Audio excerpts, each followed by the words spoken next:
ಆತ್ಮೀಯರೇ, ಎಲ್ಲರಿಗೂ ಸ್ವಾಗತ. ಸೆಕೆಂಡ್ ಸೆಮಿಸ್ಟರ್ BBA ವ್ಯವಹಾರ ಆಡಳಿತ Kannada SEP syllabus 2025 Bangalore university. ಈ ಪಠ್ಯಪುಸ್ತಕದಲ್ಲಿ ಬರುವಂತಹ ರಾಬೆನ್ ದ್ವೀಪ ಪ್ರತಿಮೆಗಳು ಎಂಬ ಅಧ್ಯಾಯದ ಸಾರಾಂಶವನ್ನು ಈ ದಿನದ ತರಗತಿಯಲ್ಲಿ ತಿಳಿದುಕೊಳ್ಳೋಣ.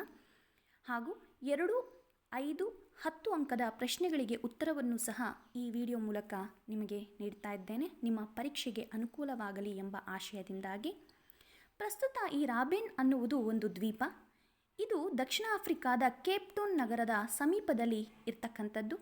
ಈ ರಾಬೆನ್ ದ್ವೀಪದಲ್ಲಿ ಆ ಒಂದು ರಾಜಕೀಯ ಕೈದಿಗಳನ್ನು ಬಂಧಿಸುವಂತಹ ಸ್ಥಳವಾಗಿ ಇವರು ಬಳಸ್ತಾ ಇರ್ತಾರೆ.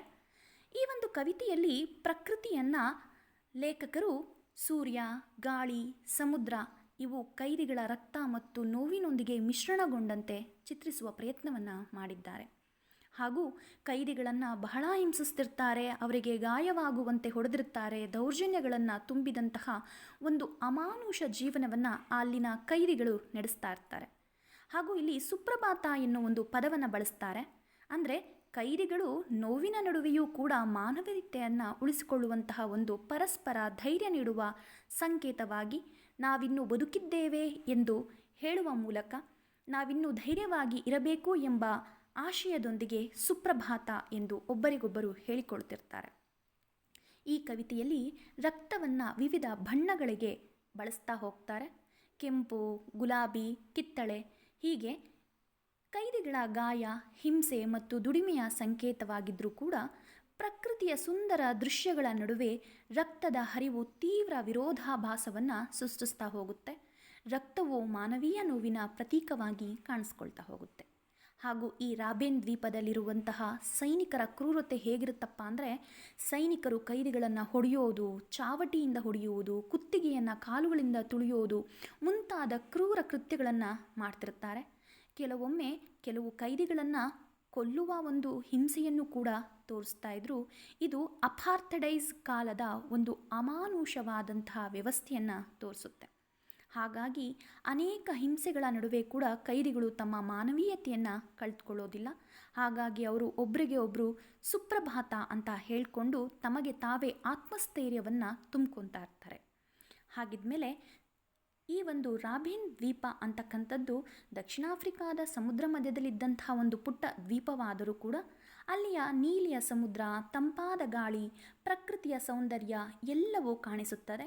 ಆದರೆ ಈ ಒಂದು ಸೌಂದರ್ಯದ ಹಿಂದೆ ಸಾವಿರಾರು ಕೈದಿಗಳ ಕಣ್ಣೀರು, ರಕ್ತದ ಕತೆ ಕೂಡ ಅಡಗಿರುತ್ತೆ. ಈ ರಾಬೆನ್ ದ್ವೀಪದಲ್ಲಿ ರಾಜಕೀಯ ಕೈದಿಗಳನ್ನು ತಂದು ಬಂಧನದಲ್ಲಿ ಇಡೋದು ಜೊತೆಗೆ ಅವರಿಗೆ ಕಠಿಣವಾದಂತಹ ಕೆಲಸಗಳನ್ನು ಕೊಡ್ತಿರ್ತಾರೆ. ಮತ್ತು ಸೈನಿಕರು ಅವರನ್ನು ಹೊಡೆಯೋದು, ಅವಮಾನಿಸೋದು, ಶಿಕ್ಷಿಸೋದನ್ನು ಮಾಡಿ ಅವರ ದೇಹದಲ್ಲಿ ಗಾಯಗಳಾಗಿ ಆ ಗಾಯಗಳಿಂದ ರಕ್ತ ಮರಳಿನ ಮೇಲೆ ಹರಿತಾ ಇರುತ್ತೆ. ಅದನ್ನು ನೋಡಿದಂತಹ ಕವಿ ಆ ರಕ್ತವನ್ನು ಕೆಂಪು, ಗುಲಾಬಿ, ಕಿತ್ತಳೆ ಮತ್ತು ಹಳದಿ ಬಣ್ಣಗಳಿಗೆ ಹೋಲಿಸ್ತಾರೆ. ಪ್ರತಿದಿನ ಬೆಳಗ್ಗೆ ಹೊಸ ದಿನ ಆರಂಭ ಆಗುತ್ತೆ. ಆದರೆ ಕೈದಿಗಳಿಗೆ ಅದು ಸಂತೋಷದ ದಿನ ಆಗಿರೋದಿಲ್ಲ. ಮತ್ತೊಂದು ಕಷ್ಟದ ದಿನ ಆರಂಭವಾಗಿದೆ ಎಂಬ ಭಯ ಅವರಲ್ಲಿ ಕಾಣ್ತಾ ಇರುತ್ತೆ. ಆದರೂ ಕೂಡ ಅವರು ಸೋಲೋದಿಲ್ಲ. ಅದಕ್ಕೋಸ್ಕರ ಒಬ್ರಿಗೊಬ್ರು ಸುಪ್ರಭಾತ ಅಂತ ಹೇಳ್ಕೊತಾರೆ. ಇದು ಶುಭಾಶಯ ಅಷ್ಟೇ ಅಲ್ಲ, ನಾವಿನ್ನೂ ಬದುಕಿದ್ದೇವೆ, ಧೈರ್ಯ ಕಳ್ಕೋಬೇಡಿ ಅನ್ನೋ ಒಂದು ಸಂದೇಶ ಕೂಡ ಆಗಿರುತ್ತೆ. ಹಾಗಾಗಿ ಇಲ್ಲಿ ಪ್ರತಿಮೆಗಳು ಅನ್ನೋ ಒಂದು ಪದ ಕೂಡ ಬರುತ್ತೆ. ಕೈದಿಗಳ ನೋವು, ಹಿಂಸೆ, ಗಾಯಗಳು ಮತ್ತು ನೆನಪುಗಳು ಅವರ ಮನಸ್ಸಿನಲ್ಲಿ ಸದಾ ಉಳಿಯುವ ಒಂದು ಪ್ರತಿಮೆಗಳಂತೆ. ಹಾಗಾಗಿ ಕವಿತೆಯಲ್ಲಿ ಪ್ರತಿಮೆಗಳು ಎಂಬ ಒಂದು ಶೀರ್ಷಿಕೆಯನ್ನು ಬಳಸ್ತಾ ಇದ್ದಾರೆ. ಈ ಕವಿತೆಯಲ್ಲಿ ಒಂದು ವಿಶೇಷ ಅಂಶ ಕಾಣಿಸುತ್ತೆ. ಒಂದು ಕಡೆ ಸುಂದರ ಸಮುದ್ರ, ಗಾಳಿ ಮತ್ತು ಸೂರ್ಯನ ಬೆಳಕು ಇರುತ್ತೆ. ಮತ್ತೊಂದು ಕಡೆ ಕೈದಿಗಳ ರಕ್ತ, ಕಣ್ಣೀರು ಮತ್ತು ಹಿಂಸೆ ಇರುತ್ತೆ. ಪ್ರಕೃತಿ ಶಾಂತಿಯ ಸಂಕೇತವಾಗಿದ್ದರೆ ಮಾನವ ಕ್ರೂರತೆಯ, ಹಿಂಸೆಯ ಸಂಕೇತವಾಗಿ ಕಾಣಿಸ್ಕೊಳ್ತಾ ಹೋಗ್ತಾ ಇದ್ದಾನೆ.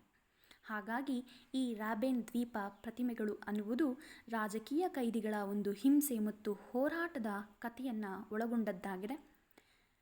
ಇದು ಸ್ವಾತಂತ್ರ್ಯ, ಮಾನವ ಹಕ್ಕುಗಳು ಮತ್ತು ಮಾನವೀಯತೆಯ ಮಹತ್ವವನ್ನು ಸಾರುವ ಒಂದು ಶಕ್ತಿಯುತವಾದಂಥ ಕವಿತೆಯಾಗಿ ಒಳಗೊಂಡಿದೆ. ಹಾಗೆ ವಿದ್ಯಾರ್ಥಿಗಳೇ, ನಿಮ್ಮ ಪರೀಕ್ಷೆಗೆ ಪೂರಕವಾಗುವಂತೆ 2 ಅಂಕದ, 5 ಅಂಕದ, 10 ಅಂಕದ ಪ್ರಶ್ನೆಗಳಿಗೆ ಈ ವಿಡಿಯೋ ಮೂಲಕ ಉತ್ತರಿಸುವ ಪ್ರಯತ್ನವನ್ನು ಕೂಡ ಮಾಡಿದ್ದೇನೆ. ಇದನ್ನು ನೀವು ಓದ್ಕೊಳ್ಳಿ. ಪರೀಕ್ಷೆ ತುಂಬ ಹತ್ತಿರದಲ್ಲಿದೆ, ನಿರ್ಲಕ್ಷ್ಯ ಮಾಡಬೇಡಿ.